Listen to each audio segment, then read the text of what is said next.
All right. Hello, and thank you for joining us for today's virtual education program at Cancer Support Community South Bay. I'm Rebecca, the program manager, and I welcome you to this workshop titled The Healing Power of Passion. Before we begin, if this is your first time joining us, CSC South Bay's mission is to ensure that all people impacted by cancer are empowered by knowledge, strengthened by action, and sustained by community so that no one faces cancer alone. We serve the South Bay, Long Beach, and Orange County area, all at no cost. Our program includes support groups, networking groups, healthy lifestyle classes, social activities, and educational programs like this workshop. Education programs are open to all. If you'd like to hear more about our services or join a community, please visit our website at cscsouthbay.org. Without further ado, I introduce our workshop speaker. Mary Lyn Miller is the founder and CEO of Fired Up for Success, a coaching and training company focused on awakening greater passion, purpose, and profitability. For over 30 years, she has helped thousands of coaches, healers, business owners, as well as cancer survivors from all over the world connect to their deeper passions and redirect their lives for greater fulfillment and well-being. Welcome, Mary Lyn, and thank you so much for being here with us today. Thanks for having asked me. I am really excited to be here. So Rebecca's already done a great job of saying what to expect. Okay, so what to expect is that I am going to talk, and I am going to talk about my experience. But the second half of the workshop is a workshop, and that means you get to play.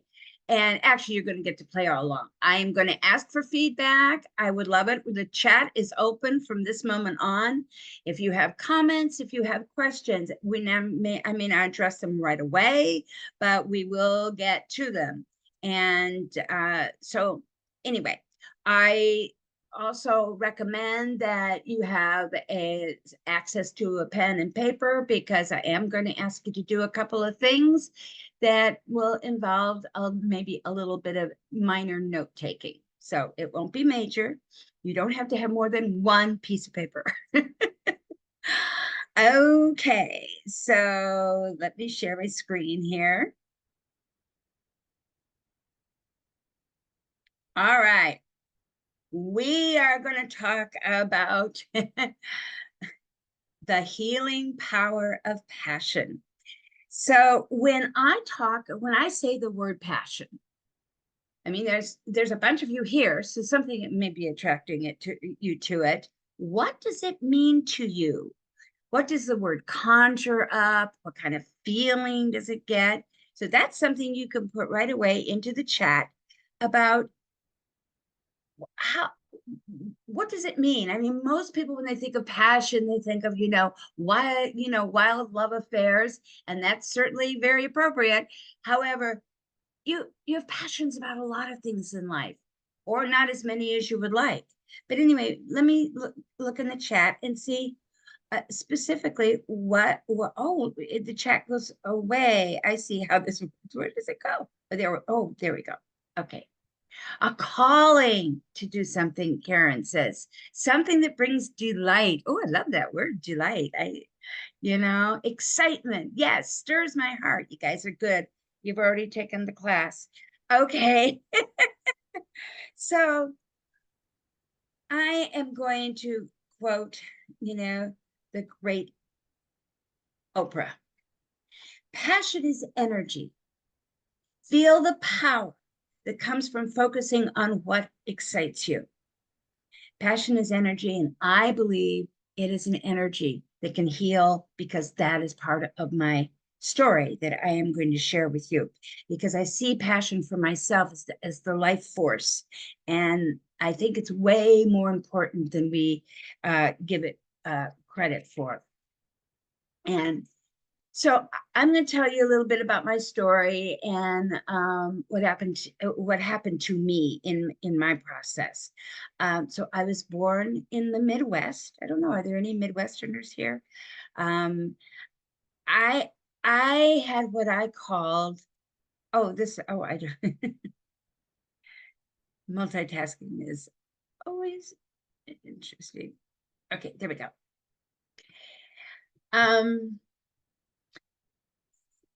So Michigan. Okay, there we go. We got a Michigan here. I'm from Illinois. Um, and I know another gal who's here from Illinois. So anyway, I am a girl from the Midwest. This is definitely me at about 5 years old. But I grew up with, and I don't know if it was because of being in the Midwest or whatever, but I grew up with what I call PPA syndrome. And PPA syndrome is pleasing, proving, and achieving. I just never felt enough for whatever reason. And I thought that trying harder would work, but that didn't make me feel any better either. And when you're a PPA person like me, there's certain behaviors that go along with it. Don't say no because you might offend somebody. Give 100%. Well, actually, if it's possible, give 110%. Because I thought that was totally normal to ask for. I well, I didn't ask for anything. That was the other part of it. I was not somebody who asked for a lot because I just felt this sense of not deserving. So all of this led as I grew up to not taking very good care of myself. Not only did I not take good care of myself, I was rewarded for it. Our society rewards us. I was promoted because I was the one who would stay weekends. I was the one who would work hard. You can always count on Mary Lyn. And I thought that was a good thing. And what I didn't realize is that it was only making me exhausted. And and the more exhausted I felt, the more less I felt. And I knew things were wrong in my life as I grew up. But I couldn't get over the habit of accommodating. And I think I see this is a huge group of women, my favorite group. Um, and I think it happens to females a lot. And I certainly wasn't told that I should follow my passion, have passion, or that anybody cared about what it was. Um, I grew up, I had a very good job, which just completely blew out my health. And I kept ignoring the signals that something was wrong. I started going to the doctor for uh, a bladder infection, and they said, "I will give you these antibiotics." And so that's what I did. I took the antibiotics, and then it came back again, and then I got more antibiotics, and I went back, and they gave me more again. And so I got on that wheel, and finally, a doctor said, "Has anybody given you an ultrasound? You have a lot of blood in your urine. What is this?" And I'm like, "I don't know." So she sent me to a urologist who indeed gave me an ultrasound and some tests. And then the office called. I don't know where you all are with this, but maybe some of you have gotten the call, as I call it too, which is the doctor needs to see you right away in his office. And I'm like, this doesn't sound good. So could I just talk to the doctor over the phone? No, you need to come. Could you come tomorrow? I'm like, okay. And but I had the feeling at the time that that my life was about to change, and I absolutely wasn't wrong. So I went to see him, and he said, "Yes, we've done the ultrasound. You have a very large tumor in your bladder. It's malignant, and we have to do surgery immediately." And when I say immediately, I mean I think I was in surgery within days. And I know with the medical system the way it is today, that's pretty unusual. It was pretty unusual for me too.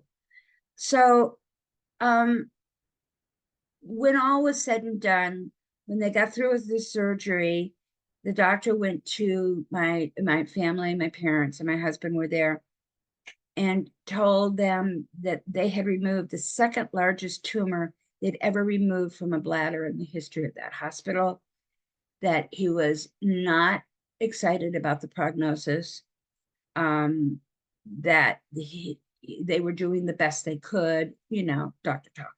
and they would just do their best, and that they would plan on doing, I needed to come back in 90 days, possibly a second surgery, depending on where I was at, and basically kind of like get your affairs in order kind of vibe. And at the end of that, all I can tell you is that I felt that the rest of my life was probably measured in months. And I was terrified. I was just, I was just in my late 30s, early 40s. And I had a child. I just couldn't imagine how this was, happening to me. So I went home and was trying to figure out what to do with the rest of my life, whatever that meant and however long that was. So I want to introduce you to my dad. My dad was an amazing human being. He was the epitome of passion. He had passions, he had interests, he had unending curiosity about his world, about people. He just knew about like a million different subjects. I don't even know in his lifetime how he got it all in. He was definitely a fisherman. For those of you who are not from the Midwest, this is a muskie. They are big, ugly fish. Okay, that's my opinion. They're ugly fish, and my dad caught more of them. He's very proud, of course, here, and they hung in our den. They were just disgusting. Anyway, he did a lot of this. He was a sports fanatic. He was a painter. He was a very successful entrepreneur, and and he was, if you met him, he was classy, he was well spoken. And the really cool thing about my dad was that he was completely self-made and self-taught.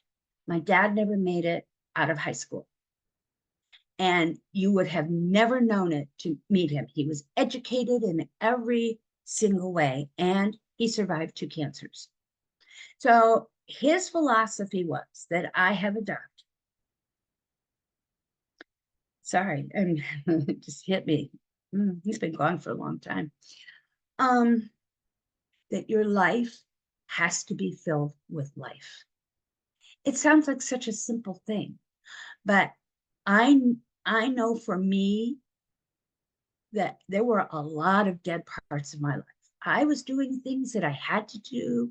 There were my life was not filled with life. It was not filled with passion. It was not filled with multiple interests. It was not felt, part of, being a part of my world. It just wasn't. It was work, and it was making everybody else happy, and it was very limited.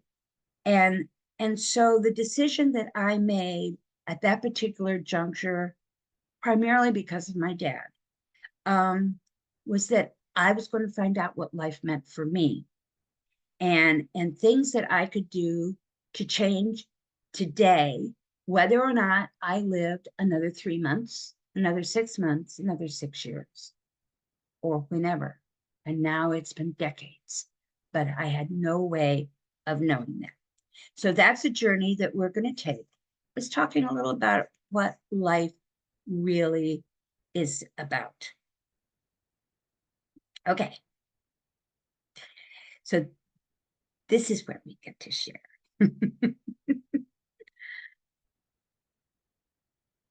So what I'm going to do is we're going to go through life, L-I-F-E, and talk about what each one means, or what each one meant for me. So L is for language. I discovered that there is a language to people who live passionate, joyful lives. And it wasn't the language I had. Okay. One of the reasons that language is so important is because, like this young lady here who is talking into the mirror, Whatever we say about ourselves is being repeated back to us in terms of our life.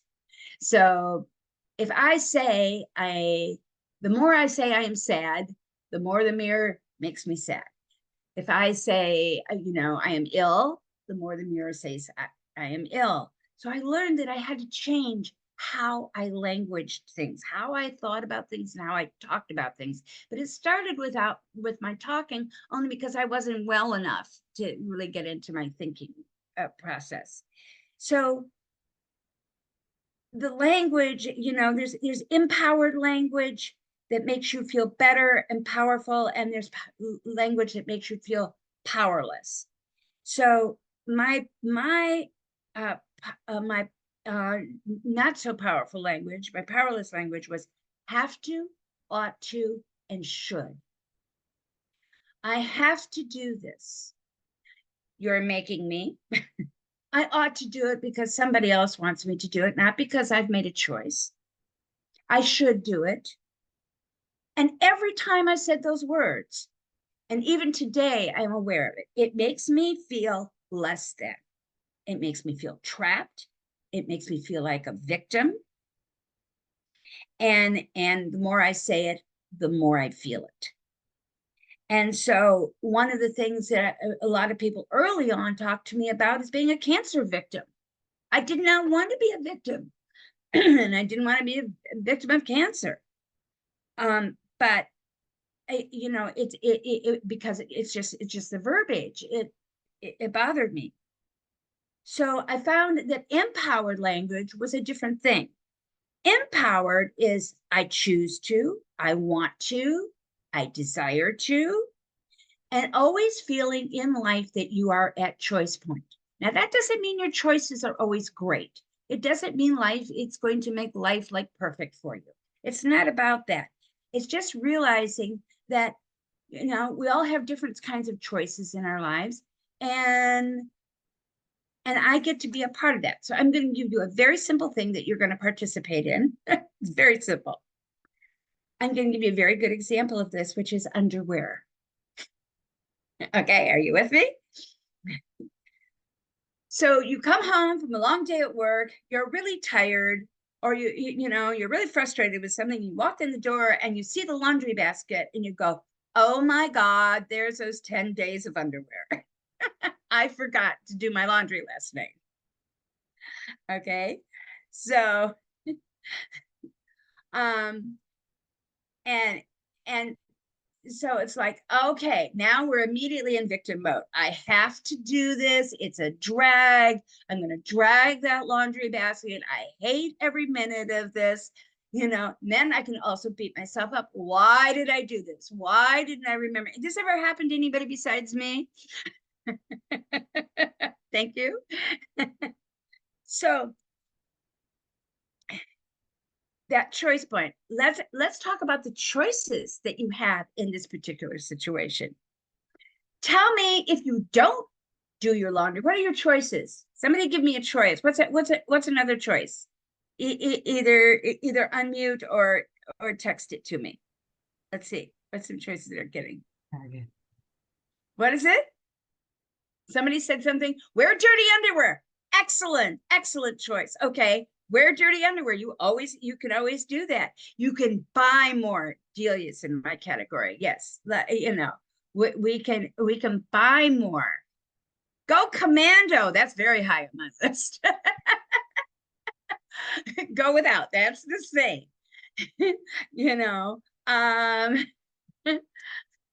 Wash one pair.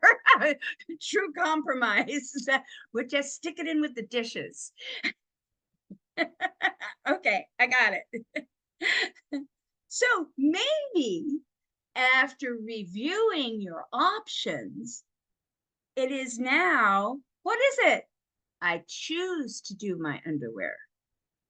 I want to do my underwear because I want to wear clean underwear tomorrow. Do you see the difference? Yeah. So it's very simple reframing. We are all faced with challenges. There is nobody sitting here tonight that is not faced with certain life challenges. And And so it doesn't mean that everything is going well, but that you still have choices. So I'd like to hear somebody, if some brave person out there, what's an example of something you might personally like to reframe? Doing laundry, giving yourself the gift of clean clothes, towels. Susie, yes. Yes. Very good, Susie. Yes. Doing the laundry, giving yourself the gift of clean clothes, towels, and sheets. Yeah. I like that. Anybody have anything personally that they'd like to reframe? No? We all are living lives that we are always choosing everything. Writing reports for work, Anne says. So I'm always in pain. I'm sure that's very true for a lot of people. Yeah. So you may be in pain. I really want to address this because I think that pain is a big issue. You can't make the pain go away, but you can still live your life. It may seem like a modern, not much of a shift, but it really is. You can still make choices. And um I've had lots of pains over my life, and I try to look and see what I can choose to be different. And that has helped me. And somebody else might chime in too. I don't have all the answers here. Believing I can be more well physically. Yeah. Yeah. So if we, instead of believing, it maybe the choice. We're still we're still on undies. I love you guys. Okay. I can choose who I share my life with. Yes. Yeah. I like this. Okay. So L is for languaging. Really being aware of what comes out of your mouth and what is happening when and let me slow down. I'm ahead of myself. What is happening when you say these things, and is there a way you can reframe it so it makes you more empowered? That's really what I'm trying to get to. So, okay, we're going to go to I. Okay, sure we are. I. I is for individuality. Ugh, it's one of my favorites. Every one of us, and certainly all of us in the Zoom room, are special and unique. We may not feel that way, but we all have this sort of inner core essence, I call it, that we're born with. It just makes one person different from another. And it's very special and it's very fragile. Unfortunately, we are taught to be liked and approved of by other people. So we get all of our information and our kudos, especially growing up, from outside. We go to school and we have certain rules to follow. We have relatives who want us to be a certain way. Don't do that in front of your Aunt Martha, that kind of stuff. Social media is the worst, as far as, canceling people and, trying to make people succumb to being not an individual. Movies, friends about how they want you to interact. It's overwhelming. And in the process, it is so easy to lose the most important thing to us, which is our individuality, the thing that makes us so precious. And it's so important to be in touch with that. And unfortunately, this is really the only place where you get to experience passion in a way that only you can experience. Passion is that energy. All of this is about how do we maintain a passionate life We language a passionate life. We honor our individuality because that's what we're born. That's how we're born to experience passion. What's funny to me may not be funny to you. Other people, you may share their passions, oh, you like that? I like that too. Oh, now we have this amazing thing in common and we can laugh and giggle about it together. But when it's all done, we're still very, very different from one another. And so uh, I don't know about you, but also then you get that alone feeling, oh, I'm the only person who feels X, Y, and Z. And in some ways that's true, but also you have all these other ways where you connect with other people. It's so important to do that. That's why you're in this community. This community is amazing. So it is when you're really in touch with who you are and what you want, and you're giving yourself permission to do it, it's a feeling of excitement and flutter and some of the words that you guys used at the very beginning, that only you can feel. So if this is not taught in school, and nobody's really educated us about it, how do we begin to get in touch with that? And that's exactly what happened to me when I was sitting on with my cancer diagnosis. I had no clue. I had a good role model in my dad, but I didn't realize that, honestly, for many, many years. I didn't realize what I was looking at, you know? So I had to experiment. So I really wanted to, and this is something that cuts across almost any situation that you're in. You can experiment with life, you know?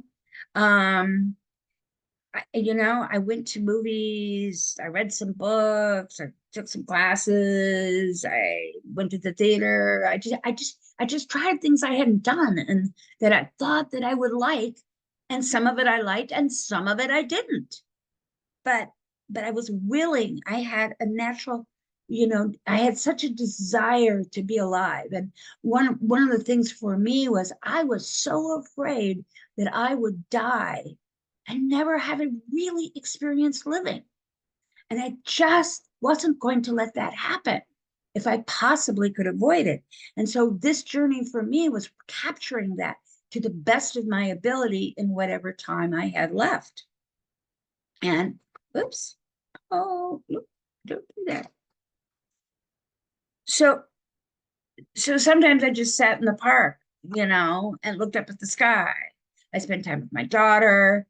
And an interesting thing began to happen over this period of time, which was about a 3-month period. About halfway through, I started to feel both mentally and physically better. I realized that so much of my time had been spent making someone else happy, figuring out what I needed to do to people please somebody. I had no idea what it was. Today people are talking about being authentic. Well, that's definitely your individuality. But suddenly I was starting to feel, a little bit more life. The problem is that if you haven't been experiencing passion or that energy for a while, or in some cases ever, for me, it's kind of hard to figure it out. So maintaining a curious mind and sort of really really helps in trying things out. So I'm going to give you a little exercise to do that we want to share, because this is all about self-definition. How do we define ourselves? What makes you different from another person? For instance, what makes Susie different from Michelle? What makes Francine different from Katie? What is it that kind of defines you? Now, I know it sounds like a big subject, so we're going to make it really small. That's where your pen and paper comes in. I want you to write down 3 words that describe you. either about, it could be, maybe you love to sew, maybe you love kids, maybe you like being outdoors. It's just 3 words that they don't have to be unique to you. Other people may have them too, but 3 words that kind of are things that define you. And I'm going to give you a minute to do this because I want you to think about it a second.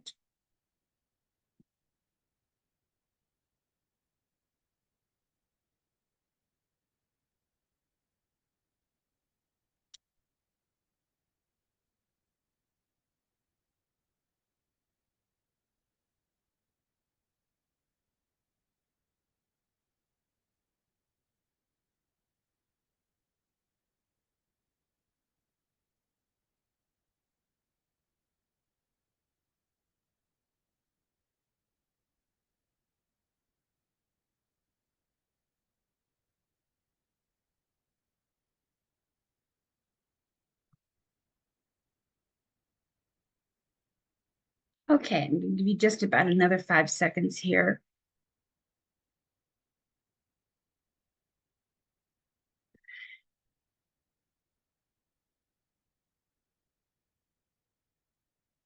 You can put them in the chat.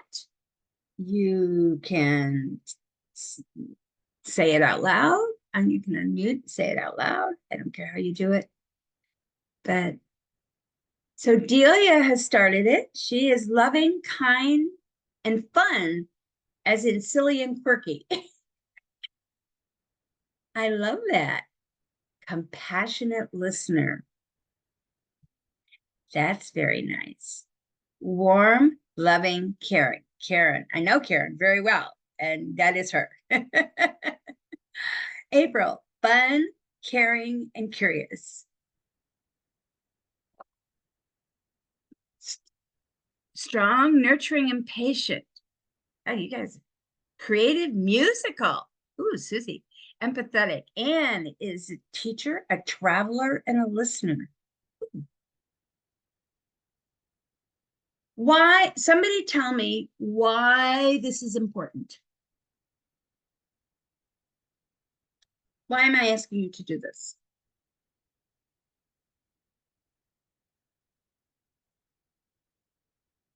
Yeah?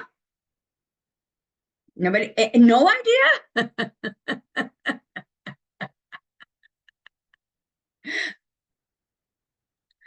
So it keeps us connected to kind of who we are. So when we're exploring new things, if it doesn't feel good, Yes. you can tell the difference.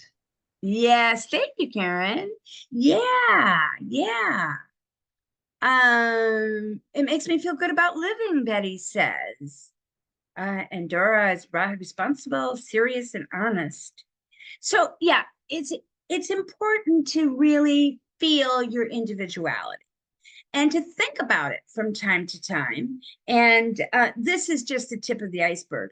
There is so much more that makes you this, what I call core essence. But it's really important. You're not going to be passionate if you're not you.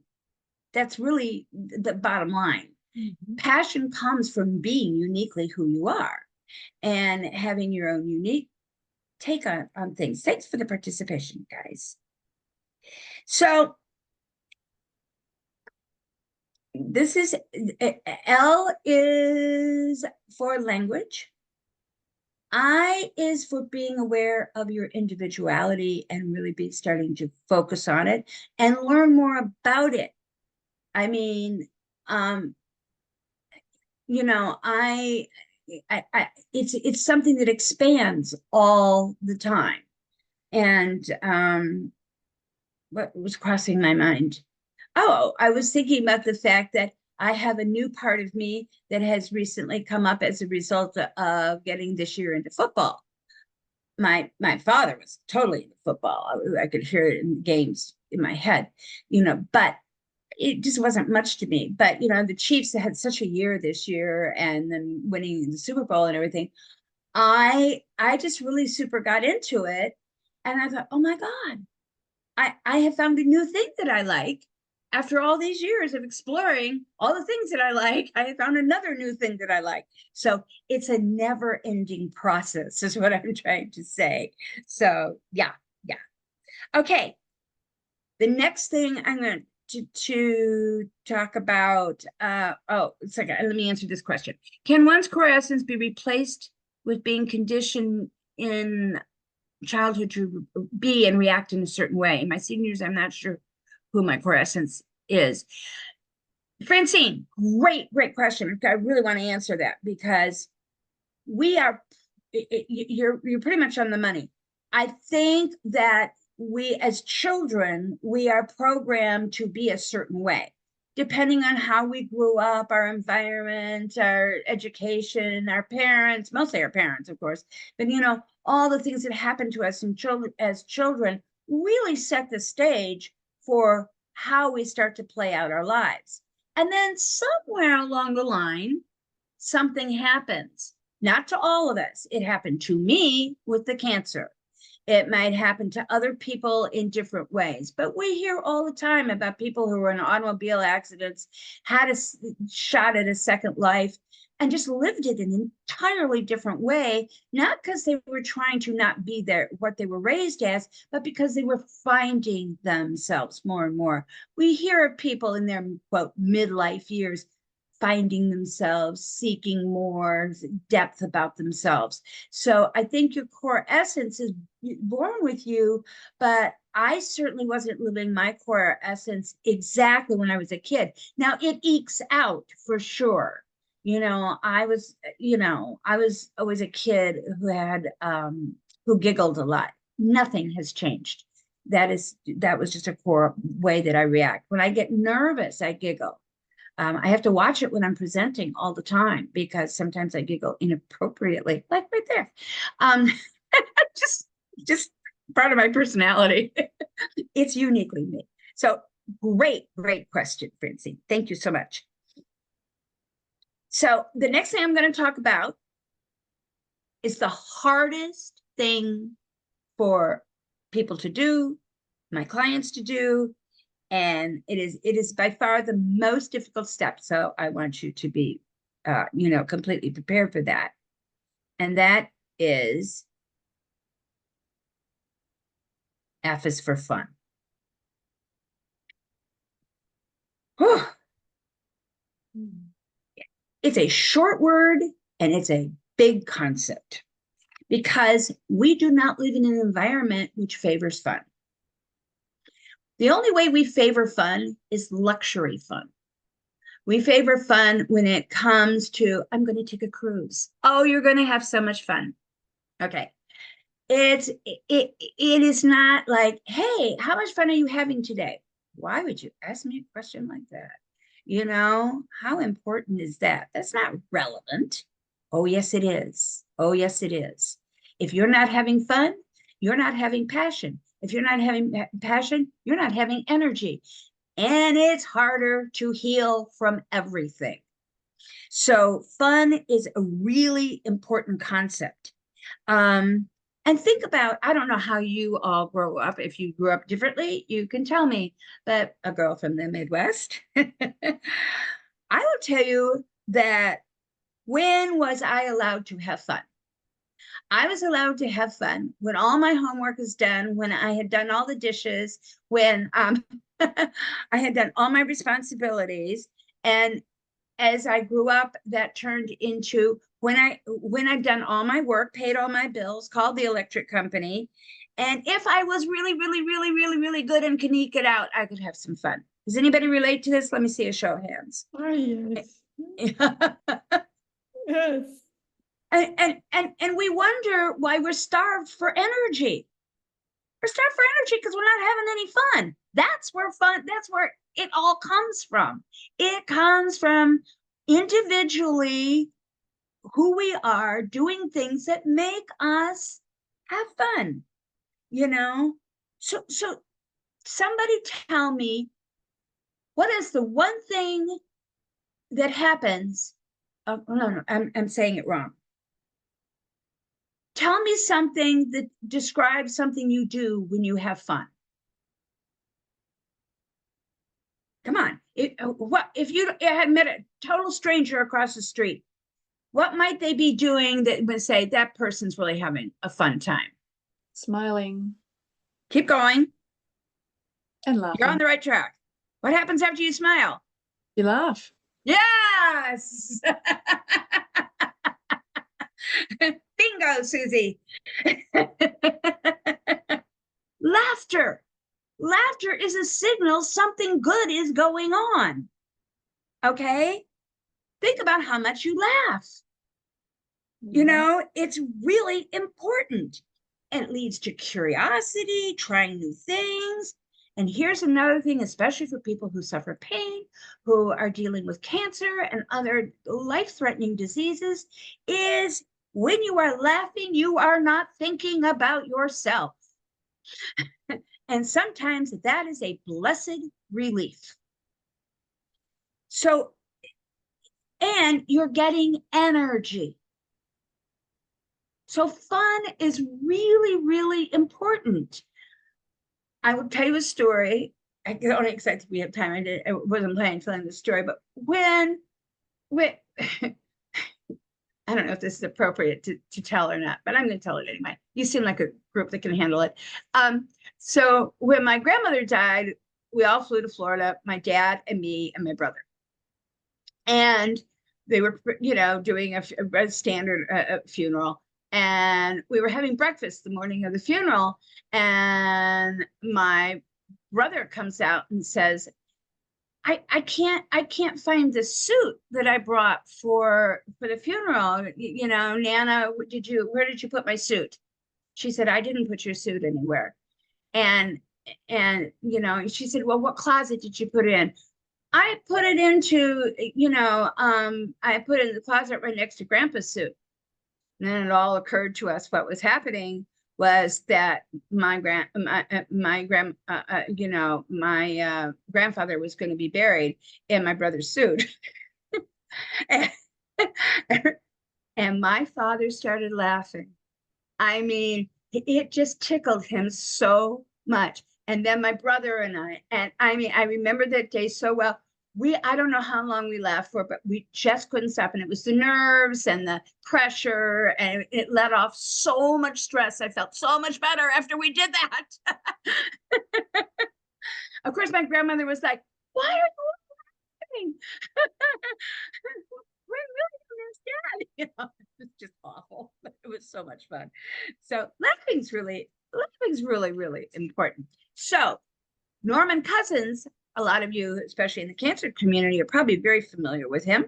He was a writer, editor-in-chief of the Saturday Review, and he was a big deal. He also had a thing called ankylosing, and I'm saying it wrong, ankylosing spondylitis. He had a 1 in 500 chance of healing from that. And his story is an anatomy of an illness. It's something everybody should read, especially if they're sick. And he just was not accepting of it. And he created his own therapy. And one of it was laughing every day. And he would watch all these this was a number of years ago, and he would watch all the early comedy series and stand-up comedy and all this that was in early television. And it was his prescription that he do that. So he laughed and belly laughed every single day.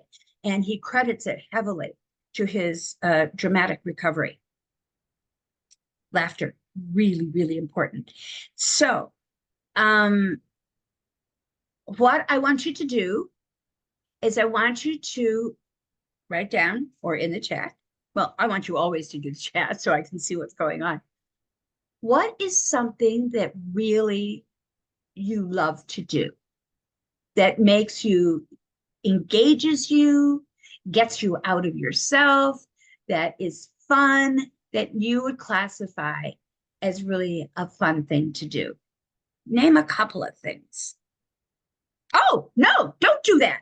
Oh, I just realized I have something else for you. I'm so sorry. I made up things. I was going to make it easier for you.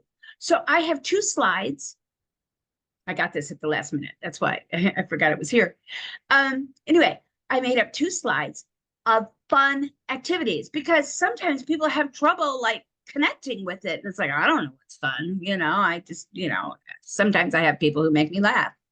But activities, and it's a list of 64 activities. It's done on 2 slides. I'm going to give you about a minute a piece. And what I want you to do is go to the slides and use another pen and paper thing and write down some of the things that you may have never done them before. You may think this is bizarre. And maybe you look at something like skiing, go, God, I always wished I could ski, but now I'm sick and I can't do it. That's okay. Put down skiing. Maybe you want to read about it. Maybe you want to go up to a ski lodge. There's lots of ways to get around this. And so I want you to write down, take a minute here and go to the next slide. So everybody brace, pen and paper in hand, because once it's over, it's over. Okay. I want you to look at these words, these activities. What might you love doing or being that gives you joy and fun? So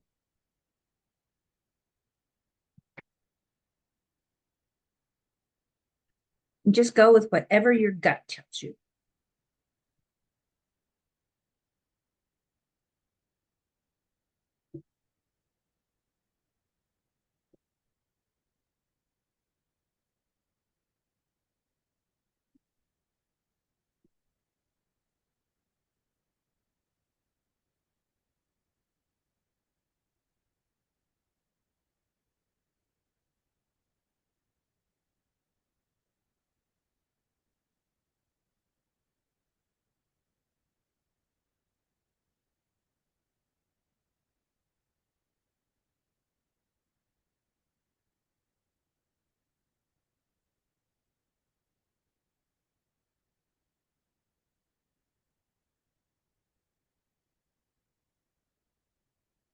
Do you want we answer now?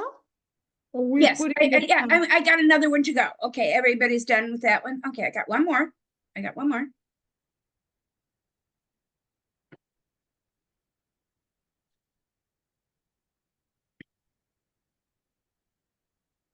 Apparently you can do it in less than a minute.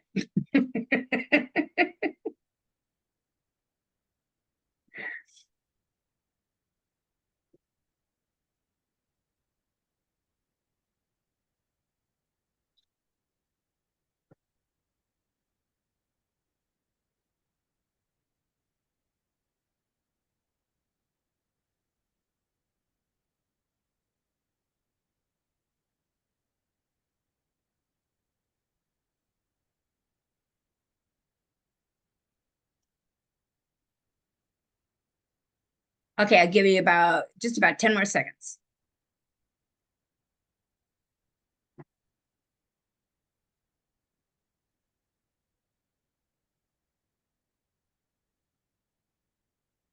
Okay. Yeah, we're going to talk about energy in a minute. But before we talk about energy, let's talk about this. Okay. Let's go in the chat, see. Oh, there we go. Okay. Somebody put in the chat or tell me out loud. Did you find anything interesting? Yes. Yes, tell me about it, Dora. Exercise, dancing, be with people, meditate, travel, and organize. Yeah, you got a lot of them. Do you think your life would be have a little bit more life in it if you are there some that you want to integrate into your life? Yeah, that's what I like. I do exercise, I dancing, I like to be with people. I meditate every day. I travel when I can, and I organize the things. But Yeah. sometimes it's difficult to organize everything. Try to It sounds like you live a life you like. Oh, yeah. Yeah, it It's sounds trying that in my way. life to not have worries. I have the wisdom in my head. There we go. Yeah, that's it. That's the truth. When you retire, you need to enjoy life. You know, Yes. more time for worries about I got to be on time at job, I got to finish. No more worries, no more worries. That's great. That's great.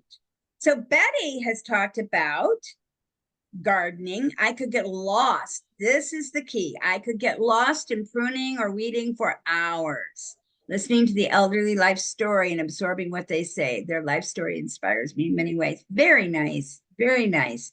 A second, I have another one too. Karen Stifel. Dancing, gardening, creating, travel. Boy, does she travel. You know, singing in nature. Yeah. So somebody tell me, how does this make you feel? Tell me what the value of this is. Yeah. It makes me feel like there's lots of possibilities out there. Maybe even some things that you haven't explored yet yourself. Yes. Thank you. That's perfect. Yes, that's exactly right. That's what I'm trying to say is that, you know, and you're never too old for it. It's never, you know, I have a saying, you're never too old, it's never too late. You know. I have a question about that. Yes. I hear that people are interested with curiosity. If there's something new, but it feels overwhelming, you want it to feel what when we would be curious about it, or so something Well, I think I'd like to try, but they you would know, yeah, be you're talking overwhelming. about taking small steps. You know, I mean, you don't have to rush. Right, but the idea shouldn't be already, oh my God, too terrifying to start out with. Well, no, we don't want to do anything that's terrifying. I mean, you might want to learn to sing, but oh my God, like how do you Yeah. want us to pick something less? I don't want it to be threatening in any way. I want you to feel good about it. It's like a Okay. child. How does a child play? You play like a child. I know you. You know, Oh, yeah. I mean, you know, it's your paint. It's for you. I think has a lot to do with that. I mean, it's things that you do that open up your spirit. That's Okay. you know, that's Okay. what it's about. It's not to terrify you. But some of I those things, promise you. I'm not able to do a lot of those things, so I'm trying to look at new things, and I want to approach it, and I wanted clarity about how to approach Yeah, one step at a time. towards something new would be Yeah. curious, but not overwhelming. Okay. Yeah. Yeah, absolutely. Absolutely. So, you know, all of this comes down to the E word. This is the E word. E is for energy. L is for language. I is for individuality. F is for fun. And E is for energy. If you do those three things, if you start watching your language, if you start, focusing on more of who you are as an individual, you start doing things that are fun and that you really truly enjoy in life, that are rewarding and satisfying, you're going to have more energy just naturally. And energy is why, and this is related to the passion. And why is this important? Well, some of you, I'm sure, have heard of energy healing. It's a holistic practice where healers channel quote healing energy or life force, which I believe is what passion is, into a patient to help balance and heal and remove blocks and all that sort of thing, so the body can be restored to its natural being. They are literally channeling energy. So I'm talking to you about how do you create it naturally. What are some of the things that would bring it to you and stir it in you? So that's what I worked at doing. That's what I still work at doing today. It's not a done deal. It's not like, okay, my cancer was a long time ago, but I still try to live my life like that today. And I have had other challenges. I have survived even recently some big challenges. So but I do believe that I have the backup of living a very passionate life. And so I want to tell you that 90 days later, after all the things that had happened to me with the cancer, 90 days when I went back to the doctors, and he wanted to do a second surgery to see if they'd gotten it all. It's always a fun thing. Anyway, and they did that. And when they came back to see the family the second time, he said, "We can't find a thing. Her bladder is one of the cleanest bladders I've seen in years. I never seen anything like it." He said that tumor was huge. So, and he says to me, "I don't know what you're doing, but keep doing it." So that is what I have been trying to do in my life. So I really believe in this idea of putting as much life into your life as possible. Can I guarantee, because people ask me this all the time, well, do you really think it was related to that? Or were you just really lucky? Or was it, it was really not that big a tumor? I have no idea about such things. That's a much higher calling than I have. But I know that I have talked to many others who have had a similar story. And how do you begin? So the beginning is you make a decision. And that's what happened to me when I'm in the beginning. I didn't know what was going to happen, but I made the decision. We think that we have to know something. We think we have to be in a good place. We think we have to have all these things. No, you don't need anything. You need to make a decision that you are going to have the best, most energetic life you can possibly have. And okay, now I am open to how does that happen? You keep yourself surrounded by as much positive energy as possible. That's why this organization is so crucial. And, having the support of something like the CSC South Bay is, just incredibly important and necessary to healing. I know when I went in and looked at the different things that is happening in this group, I was just blown away by all the things that were on the calendar. So, there's a ton of positive energy here. Also, I want to tell you that I am very proud to be a part of a new book that is coming out that is not my book. It is a compendium of 7 different women that this woman, Kathy Alexander, interviewed, and we wrote our stories. And my story is, they're all there's a lot. I mean, you will, this is like, you will know everything about me. She wanted 4,000 words. I'm like, holy Toledo, that's a lot of words. But anyway, it's coming out. If you want to get on my list for, first announcements, special discounts, and anybody from this group, all you say is that you are coming in from this organization, and we will donate 10% to the CSC. So anyway, this, if you write it down, because you can't do it off of this thing here, of course, so if you're interested, here is how you can get it. It's firedupforsuccess.com. Yes, you can. And if you're really in trouble, get me at my email, mlm@firedupforsuccess.com.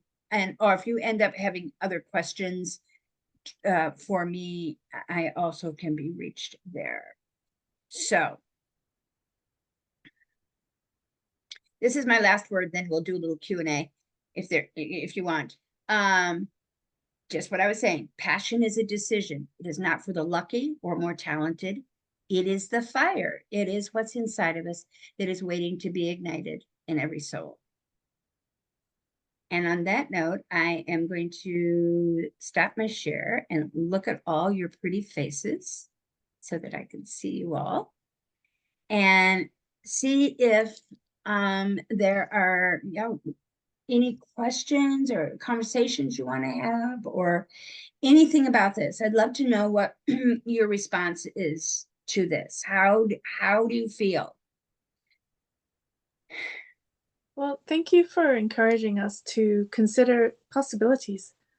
That the long list of different things was kind of a light bulb for me, because we all do things that we know we like to do, but it's interesting to think about other things we haven't discovered. Yeah, great. Yeah, that is true. That I believe in that too. I have to go do those things too and go, oh, I haven't done that. Yeah.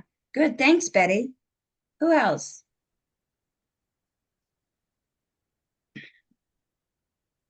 You Yeah, say, Karen. Yeah, Karen. There's things that I like to do that I've been unable to do the last couple of years because of injuries. So the list made and the comments made me relook at those and how I can still do them, but maybe in a different way. So Yeah. that was excellent. Thank you. Yeah. And it's so true. You know, the skiing thing is because there are people who, you know, that there's things I can't do either, but I can approach it differently, or, you know, yeah. I'm not capable anymore of like ice skating.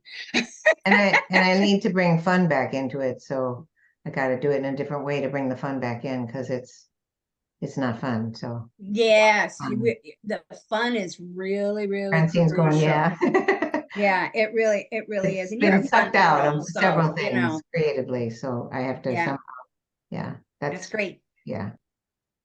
Francine's raising her hand. Francine. Yeah, Karen, I can relate about things that we just can't do anymore. There's so many things of my life in the past that I loved, and even to think of approaching it a different way is anyway. What I want to ask, I had read for those of us who are limited with resources and capabilities, I had read to be in the moment, to Yes.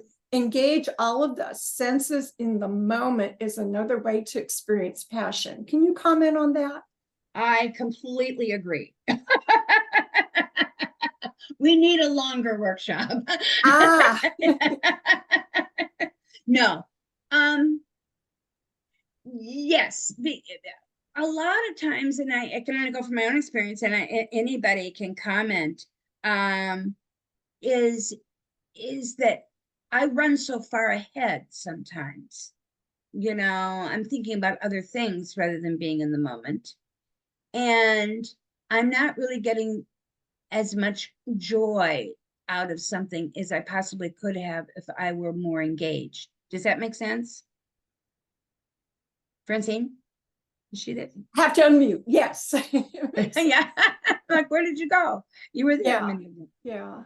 You know, is this something that you do? Do you meditate? That's very often a way in. Not regularly, no. Yeah. I do occasionally. Yeah. Anything that you know that gets you out of yourself is good, and being present is a good way to stay as close to out of yourself as you can, you know.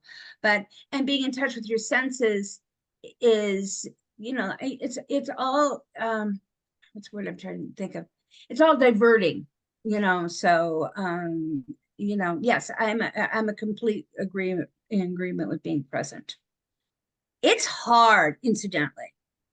I mean, that there's a workshop just on that. You know what I'm saying? Yeah. Because it's crucially important that we do it, but it's very difficult. Yeah. It is. It's just so many distractions in life. Yeah. Yeah. Okay. Yeah. Thank you. Absolutely. Absolutely. You're a good crowd, you know. Well, Zoom is hard. Let's face it. I mean, we're all in boxes, and you know, I come from I'm used to speaking on a stage, and so this is challenging. But you guys were just great. So you did. Mary, Yes. you say, Hold on, just a second. We got two going at the same time. Karen, Stifle, and then you, Dora. Yeah. I just Karen? want to thank you, Mary Lyn. This was so, it's just a good reminder always of the things to focus on. And it's always a pleasure to be in a nice group of women because we share the same experience and challenges. So I just want to thank you. And that was it. Great job. Loved it. Good. Thank you, sweetie. My next door neighbor. Who's also very active in this community. Dora, now you. Okay, you say I is for individuality, F is for fun and laugh, and E is for energy. You don't say more things, yes?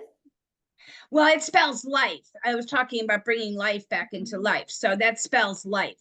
Life. And L is for what? I'm sorry. L is for what? Language, how we talk. Okay. Okay, thank you. I say what is only IFE. Yeah, there it is. There it is. Okay. Thank you. Thank you. Nice conversation, nice presentation. Thank you. Thank you. It was really lovely being here. Okay. Is anything else? I think we're doing good. Well, if you have any other questions, you know, you can contact me. And I think Rebecca, how are we? We're on. Yes, we are perfect on time. Thank you so much, Mary Lyn, for sharing your story and for the acronym for life. I think a lot of us here, it just resonated with a lot of us. So Good. thank you so much. Great. I really